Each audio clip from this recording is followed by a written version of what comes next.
এই অপরূপ দৃশ্য দিয়ে আমাদের ভোর সকাল শুরু হলো। প্রসঙ্গত বলে রাখি, আমার আগের ভিডিওতে হাওড়া থেকে বন্দে ভারতে চেপে এনজিপি এবং এনজিপি থেকে দার্জিলিং এই গোটা যাত্রাপথের ছবি এবং ভিডিও আমার আগের ভিডিওতে আপলোড করা আছে। তারপরে চেক ইন, হোটেলের ছবি, হোটেল থেকে বাইরে দার্জিলিং শহরটার রাত্রিরের ছবি, এই সমস্ত কিছু আমার আগের ভিডিওতে পেয়ে যাবেন। এই ভিডিওটি শেষ হলে আমার ভিডিও ডেসক্রিপশনে আগের ভিডিওর লিংক দেওয়া থাকবে, আপনারা সেইখানে গিয়ে আমার আগের ভিডিও দেখতে পারবেন। কালকে আমাদের হোটেলে চেক ইন করতে বেশ খানিকটা সন্ধে হয়ে যায়। তারপর সারাদিনের জার্নির ধকলের কারণে আজকে আর ভোরবেলা উঠে সূর্যোদয় দেখা হলো না। যদিও কাল থেকে আকাশ ছিল মেঘাচ্ছন্ন, সন্ধেবেলায় দু এক পশলা বৃষ্টিও হয়েছিল। আজকে সকালবেলা আকাশটা পরিষ্কার হতেই হোটেলের ব্যালকনিতে গিয়ে দেখি স্লিপিং বুদ্ধ মানে কাঞ্চনজঙ্ঘা উঁকি মারছে, আর সেই দেখেই মন একেবারে উৎফুল্ল হয়ে গেল। মেঘের সাথে লুকোচুরি খেলা তখনও চলছে। এরই ফাঁকে আমরা আমাদের আজকের সাইট সিনের প্ল্যানটা কষে ফেললাম।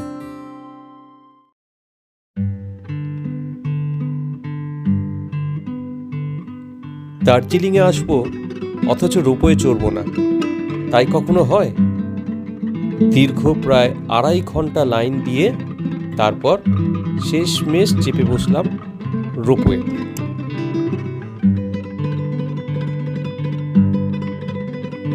আমাদের কেবিল কারের যাত্রাপথ শুরু হলো।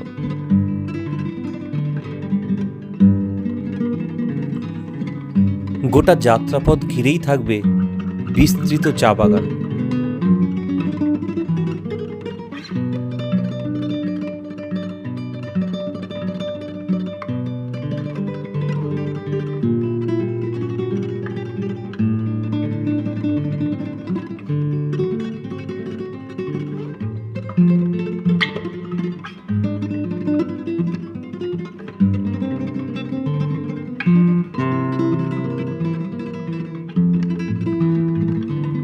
সেই অপরূপ মনোরম দৃশ্যকে সাক্ষী রেখে আমরা আস্তে আস্তে এগিয়ে যাব কেবিল কার করে।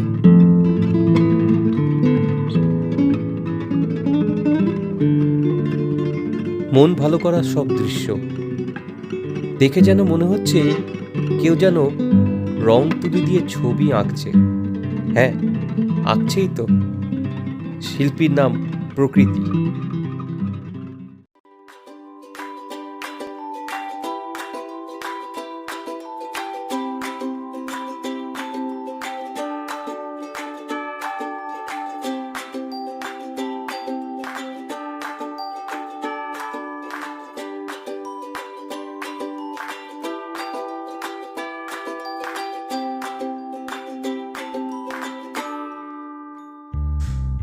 রোপওয়েতে চেপে নিচে চা বাগান দেখতে দেখতে যাবার আনন্দটাই একদম আলাদা।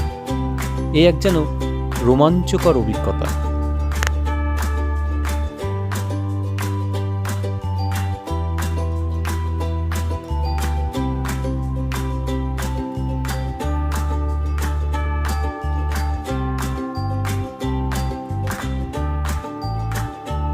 যেন রূপকথার এক দেশ।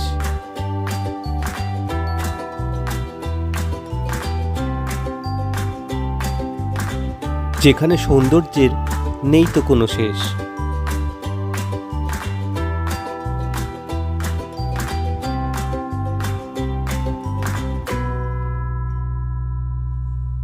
সেই সৌন্দর্যকে উপভোগ করতে করতে আমরা এক প্রান্ত থেকে আর এক প্রান্ত অতিক্রম করছি।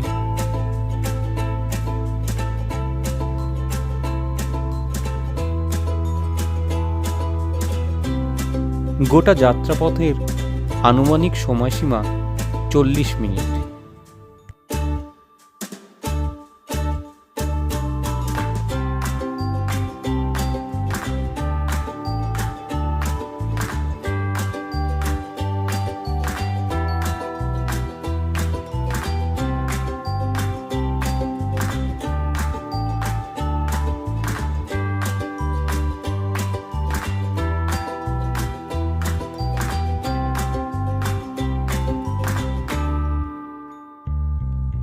কিন্তু এই 40 মিনিট যেন নিমেষেই কেটে গেল।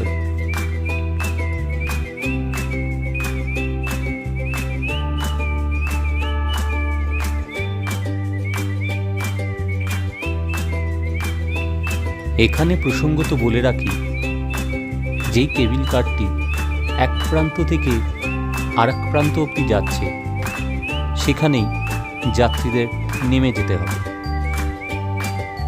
তারপরের কেবিল কার করে আবার লাইন দিয়ে ফেরত আসা যাবে।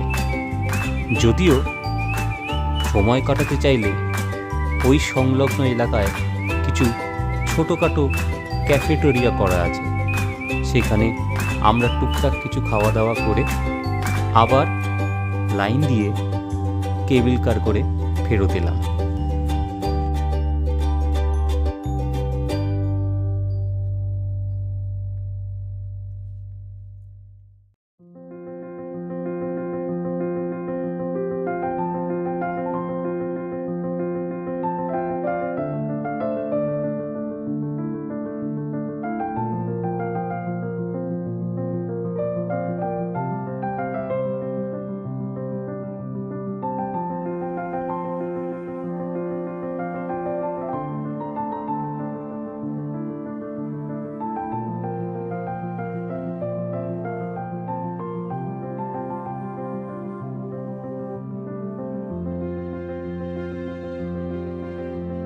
শিল্পকলার মুগ্ধতাকে সঙ্গী করে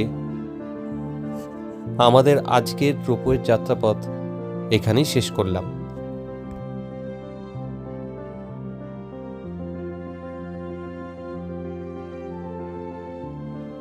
এর পরের গন্তব্যস্থান এবং পরবর্তী আকর্ষণ দার্জিলিংয়ের চিড়িয়াখানা আমার পরের ভিডিওতে আপলোড করা থাকবে।